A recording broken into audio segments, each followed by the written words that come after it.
Hello everyone, Dibrugarh University Postgraduate Entrance Test Somukoi DUP GET 2021 বাবে এখন notification release হৈছে। ইতিমধ্যে আগৰ নোটিফিকেশনত তাত ডেট ডিক্লেয়াৰ কৰা হৈছিল কে তাৰিখে এন্ট্ৰেন্স টেষ্ট হ'ব আৰু তাত দিয়া হৈছিল যে 24 আৰু 25 সেপ্টেম্বৰত এন্ট্ৰেন্সটো কণ্ডাক্ট কৰা হ'ব। গতিকে এইখন নোটিছত তাৰ ডিটেইলছ দিয়া হৈছে কি এলিজিবিলিটি লাগিব, কি প্ৰগ্ৰামত তেওঁলোকে এন্ট্ৰেন্স পাতিব, সিলেকশন প্ৰসিডিউৰ কি হ'ব, লগতে কেনেকে এপ্লাই কৰিব। গতিকে তাৰ ডিটেইলছ দিয়া হৈছে। এতিয়া আমি চাই লওঁ কি প্ৰগ্ৰামত কি এলিজিবিলিটি। প্ৰথমতে আহিছো মাষ্টাৰ অফ আৰ্টছ। এইসমূহ বিষয়ত মাষ্টাৰ অফ আৰ্টছ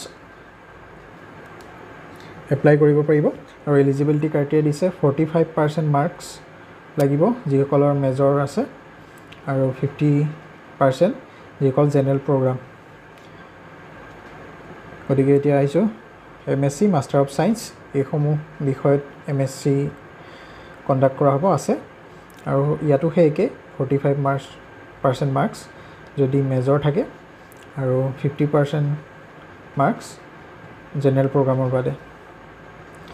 আৰু তেনেকৈ আছে মাষ্টাৰ অফ কমাৰ্চ MCom দিছে, দেখিছে এলিজিবিলিটি কি লাগিব। আৰু MSc in biotechnology and bioinformatics তাৰ বাবে লাগিব 50% মাৰ্কছ ইন এগ্ৰিগেট। তেনেকৈ আছে MA ইন মাছ কম, তাৰ বাবে 45% ইন মেজৰ বা অনাৰ্ছ থকাত লাগিব। তাৰপিছত MA ইন এপ্লাইড সাইক'লজি, তাতো তেনেকৈ 45% লাগিব মেজৰ বা অনাৰ্ছ থকাসকলৰ বাবে আৰু 50% মাৰ্কছ এগ্ৰিগেট লাগিব। তাৰপিছত আহিছোঁ MAdৰ কাৰণে কি লাগিব, 50% মাৰ্কছ থাকিব লাগিব এইসমূহ বিষয়ত, BEd বা ইণ্টিগ্ৰেটেড BA PSc। তাৰপিছত এনেকৈ DLEd থাকিলেও হ'ব, লগতে আণ্ডাৰ গ্ৰেজুৱেট ডিগ্ৰী থাকিব লাগিব। এইখিনি হৈছে এলিজিবিলিটি ক্ৰাইটেৰিয়া। আৰু লগতে দিছে যে যিসকল ইতিমধ্যে পঢ়ি আছে appearing candidate 6 semester BA BSc BCom তেওঁলোকেও এইটোত এপ্লাই কৰিব পাৰিব আৰু যিসকলৰ বেকলগ আছে সেইসকলেও এপ্লাই কৰিব পাৰিব। ছেকেণ্ড আৰু ফ'ৰ্থ ছেমিষ্টাৰ তেওঁলোকেও এপ্লাই কৰিব পাৰিব বুলি ইয়াত দিছে। গতিকে এইটো ইম্পৰ্টেণ্ট পইণ্টছ। এতিয়া আহিছোঁ conduct of DUP GET 2021 for selection of candidates. ইয়াত কৈছে যে তেওঁলোকে যিসমূহ বিষয়ত এপ্লাই কৰে সেইসমূহ বিষয়ত তেওঁলোকে কোৱালিফাইং এক্সাম মানে ডিগ্ৰীটো পাছ কৰিব লাগিব। আৰু ইয়াত দিছে যে notification for other post graduate programs under graduate diploma and certificate program will be notified separately and shortly. মানে কিছু সময় পিছত তেওঁলোকে তাৰ বাবে ছেপাৰেট ন'টিছ ৰিলিজ কৰিব। এতিয়া আহিছোঁ selection criteria for admission through DUP GET 2021, মানে কিদৰে তেওঁলোকে চিলেক্ট কৰিব। ইয়াত প্ৰথম পইণ্টছটো আছে 80% ছিট ৰিজাৰ্ভ থাকিব graduate student from Dibrugarh university. যিসকলে ডিব্ৰুগড় ইউনিভাৰ্চিটিৰ পৰা গ্ৰেজুৱেশ্যন কৰিছে তেওঁলোকৰ বাবে 80% ছিট ৰিজাৰ্ভ থাকিব আৰু 20% থাকিব অ'পেন কেটেগৰী। সকলো ইউনিভাৰ্চিটিৰ বাবে অকল এপ্লাই কৰিব পাৰিব, ইয়াত 20% থাকিব এইটোৰ বাবে। আৰু এইটো পূৰা পিয়'ৰলি 100% ৱেইটেজ আছে এণ্ট্ৰেন্সটোৰ ওপৰত দিয়া আছে। ইয়াতো ছেইম হয়, পিয়'ৰলি মেৰিট বেচিছ আৰু ৱেইটেজটো আছে ইয়াত 100% অকল এণ্ট্ৰেন্সটোৰ ওপৰত আছে। আৰু নেক্সট পইণ্টটো আছে এজন কেণ্ডিডেটে মেক্সিমাম 3টা ছাবজেক্টত এপ্লাই কৰিব পাৰিব, কিন্তু সেইটো ছেইম শ্বিফ্টৰ হ'ব নোৱাৰিব, বেলেগ বেলেগ শ্বিফ্টৰ 3টা ছাবজেক্টত এপ্লাই কৰিব পাৰিব। এতিয়া আহিছোঁ nature of the DUP GET, মানে কি ধৰণৰ হ'ব এণ্ট্ৰেন্স টেষ্টটো। প্ৰথম পইণ্টটো আছে 100 মাৰ্কছৰ হ'ব, 2 আৱাৰ্ছ। ছিংগল পেপাৰ থাকিব, 100টা কুৱেশ্যনছ থাকিব, MCQ কুৱেশ্যন 1 মাৰ্ককৈ থাকিব প্ৰতিটো কুৱেশ্যনত। লগতে কুৱেশ্যন পেপাৰখন ইংলিছত থাকিব, লেংগুৱেজ পেপাৰসমূহ বাদ দি বাকী চব পেপাৰ ইংলিছত থাকিব। আৰু কৈছে 0.25 মাৰ্কছ ডিডাক্ট কৰা হ'ব ইনকাৰেক্ট ৰেছপন্স ভুল আনচাৰৰ বাবে ৰং আনচাৰৰ বাবে 0.25 মাৰ্কছ ডিডাক্ট কৰিব আৰু কিদৰে হ'ব OMR চিটত হ'ব গোটেই এন্ট্ৰেন্সটো কোৱা হৈছে ইয়াত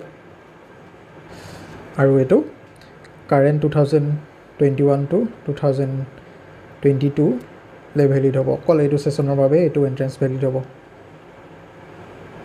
এতিয়া আহিছো কোন চেণ্টাৰত এই এন্ট্ৰেন্সটো দিব পাৰিব এই সমূহ চেণ্টাৰ আছে Dibrugarh university Tinsukia college Sivasagar college JB college DCB girls college TKD college DR college Majuli college north Lakhimpur college Moridhal college Dhemaji Sonari college Charaideo নেৰিম গুৱাহাটী এই সমূহ কলেজত তেওঁলোকে দিব পাৰিব এন্ট্ৰেন্স এক্সামটো গতিকে এই সমূহ চেণ্টাৰ হয় চেণ্টাৰ লগতে কোড দিয়া আছে আৰু যেতিয়া এপ্লাই কৰিব এই চেণ্টাৰসমূহ তেতিয়া তেওঁলোকে সিলেক্ট কৰিব লাগিব বুলি ইয়াত কোৱা হৈছে আৰু পিছত চেণ্টাৰ চেঞ্জ কৰা নহ'ব এবাৰ চেণ্টাৰ এলট কৰাৰ পিছত এটো ফাইনেল হ'ব আৰু পিছত চেঞ্জ কৰা নহ'ব বুলি ইয়াত কোৱা হৈছে আৰু ইয়াত নেক্সট আছে সাবজেক্ট কোড এবোৰ আছে সাবজেক্ট লগতে ইয়াত কোড দিয়া আছে কোনটো সাবজেক্টৰ কি কোড হয় নেক্সট আহিছো শিডিউলটো দিয়া আছে কেতিয়া কি হ'ব অনলাইন এপ্লিকেশন ষ্টাৰ্ট হ'ব 23rd August 2021 লাষ্ট ডেট হৈছে 8 September 2021 up to 5 PM আৰু এটো হৈছে শিডিউল এন্ট্ৰেন্স ষ্টেটাস শিডিউল হৈছে 24 25 26 দুদিন হ'ব শিফট ওয়াইজ দিয়া আছে আৰু টাইম 10 to 12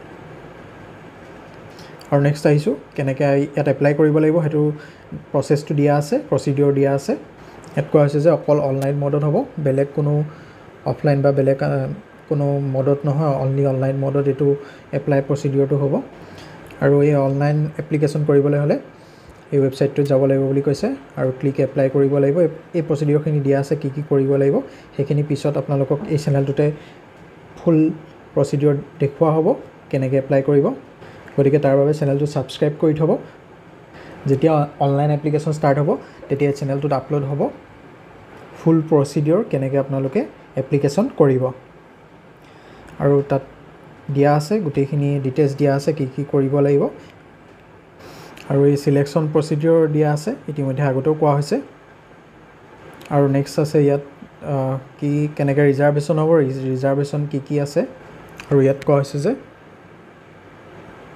এডমিশন ফিজটো কেনেকৈ পে কৰিব লাগিব অনলাইন সিস্টেমে কৰিব লাগিব বুলি কৈছে অনলাইন মোডতে হ'ব